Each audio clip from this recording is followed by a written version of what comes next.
জয়গুরু। পরমদয়াল শিশি ঠাকুরের শ্রীচরণে জানাই ভূমিষ্ঠ প্রণাম। আপনাদের প্রতি প্রত্যেককে জানাই আনন্দিত জয়গুরু। আজ ইষ্ট প্রসঙ্গে আলোচনা করব।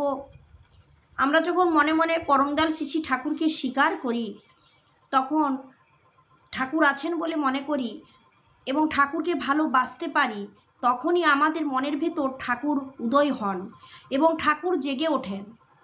আমার মধ্যেও ঠাকুর আছেন, আপনার মধ্যেও ঠাকুর আছেন, কিন্তু তাকে জাগানো আমাদের কাজ। আর যখন তাকে বিশ্বাস করি, ভরসা করি, ভালোবাসি, জাগিয়ে তুলি, তখন আমাদের অনেক কষ্ট লাঘব হয়, মনে আসে শান্তি, আনন্দ পাওয়া যায়, উন্নতি করা যায় কেবলমাত্র তাকে ভেতরের মধ্যে জাগালে।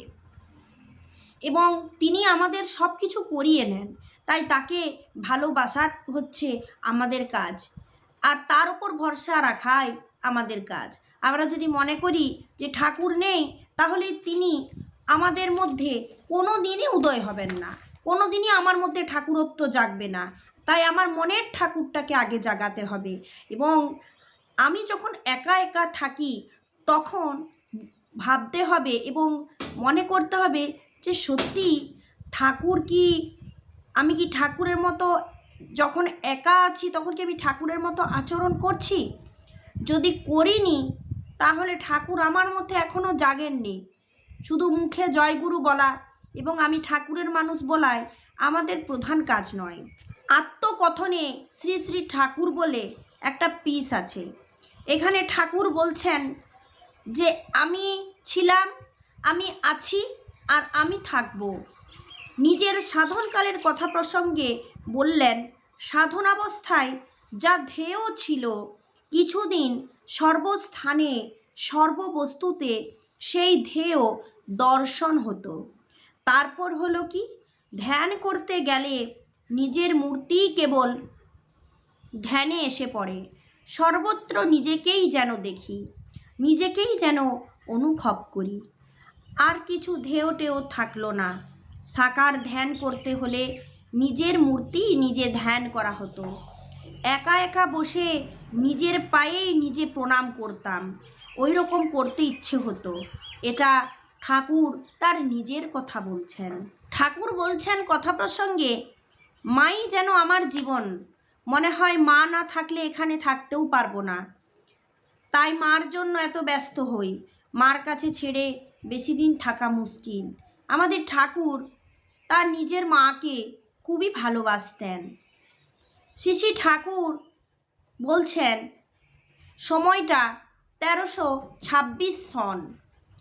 বলছেন, আমি জানি যে আমি ছিলাম, আমি আছি সর্বদাই এক রূপ, আর পৃথক বিয়ন্ড মাইসেলফ। কোনো ভগবান অনুভবও করি না। আমি সব, আমিই আছি, তা যাই বলো। আমার পরিবর্তন নাই, হয়ও না, তবে অবতার হব কি? একটা আলাদা আমা ছাড়া কোথাও ভগবান কিছু আছে তার অবতার হয়, তাও বুঝি না। সবই এক আমি।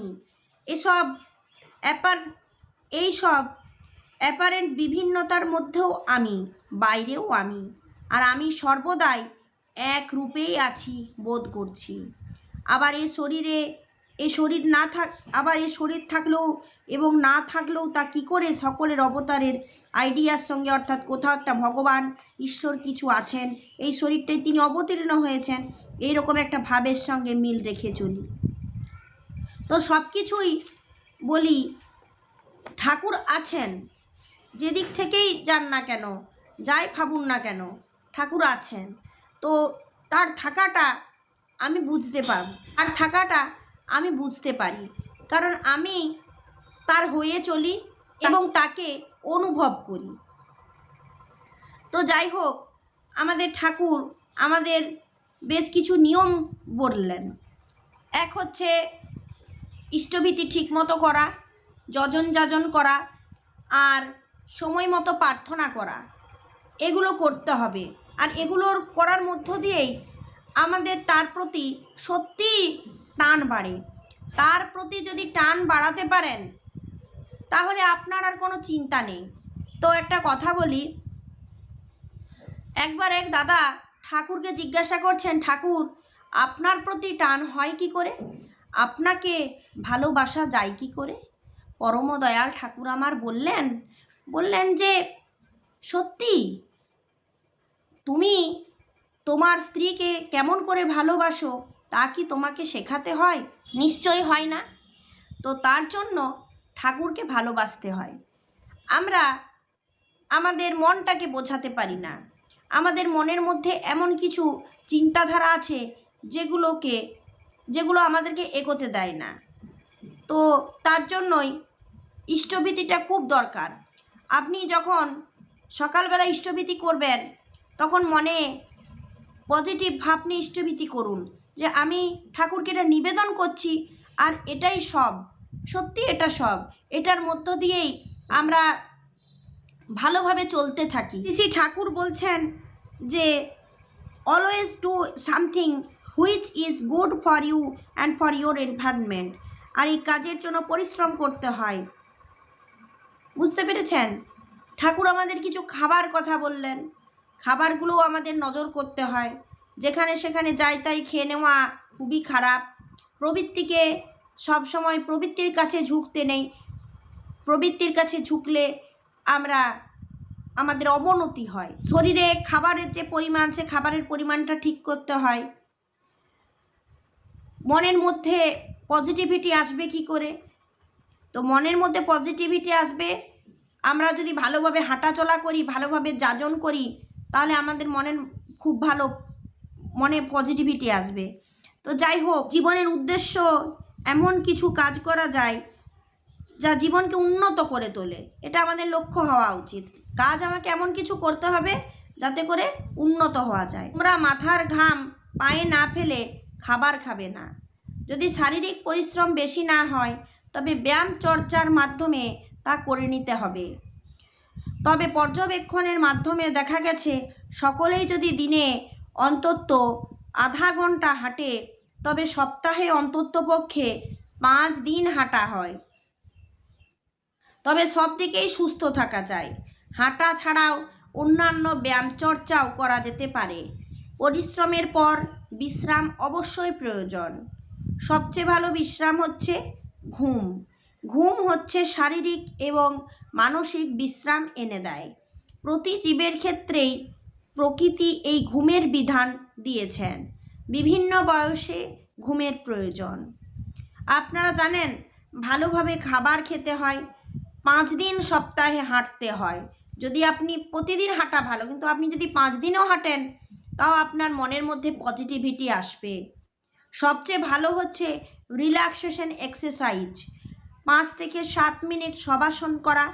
শ্রী ঠাকুর অনুকূলচন্দ্র 24 ঘন্টায় 3 থেকে 4 বার এবং প্রতিবারে 5 থেকে 7 মিনিট শবাসনে ধ্যান করা সাধনার অঙ্গ হিসেবে দিয়েছেন। ঠাকুর আছেন, আর তিনি যা বলেন তা যদি আমরা করি তার প্রতি যেমন টানও বাড়ে, ঠিক সেরকম আমাদের শরীরটাও ঠিক থাকে। ঠাকুর বলেছেন ইষ্টভীতি ভালোভাবে করতে। ঠাকুর বলেছেন আমাদের হবে। আবার বর্দা বলেছেন ছাত্রদের উদ্দেশ্যে রাত্রি 10টার মধ্যে শুয়ে পড়া ভালো। রাত্রির অন্ধকারে আমাদের শরীরের পিনিয়েল গ্রন্থি থেকে মেলাটোনিন নামক এক প্রকার উৎসেচক নিঃসৃত হয়, যা কিনা খুবই ভালো অ্যান্টিঅক্সিডেন্ট, যা শরীরে উৎপন্ন বিষাক্ত ফ্রি অক্সিজেন র্যাডিক্যালকে প্রশমিত করে এবং শরীরের গঠন ও পুনর্গঠনে সাহায্য করে। সে কারণে রাত্রে শোবার আগে আলো নিভিয়ে অন্ধকার করে শোয়া ভালো। বেশি রাত জেগে কাজ করা, টিভি দেখা, মোবাইল, কম্পিউটারে কাজ করা পিনিয়াল গ্ল্যান্ডকে নিষ্ক্রিয় রাখে। দেখুন, রাত 10টার মধ্যে শোয়া, ভালোভাবে যাজন করলে ভালো হয়, ঠিকভাবে নাম ধ্যান করা, সময়ে প্রার্থনা করা, তারপর পজিটিভিটি নিয়ে ইষ্টভীতি করা, অন্তত সপ্তাহে 5 দিন হাঁটা, এগুলো আমাদের জীবনকে খুব ভালো, এগুলো আমাদের জীবনকে পরিবর্তন করে দেয়। আমরা কথা বলতে শিখি। এখনও তো এই 6টা কথা বললাম, আরও বলছি। বর্তমানে diabetes, high blood pressure, heart attack, stroke, cancer, স্মৃতিভ্রংশের মতো দুরারোগ্য ব্যাধি হবার মূলেও এটি একটি বিশেষ কারণ।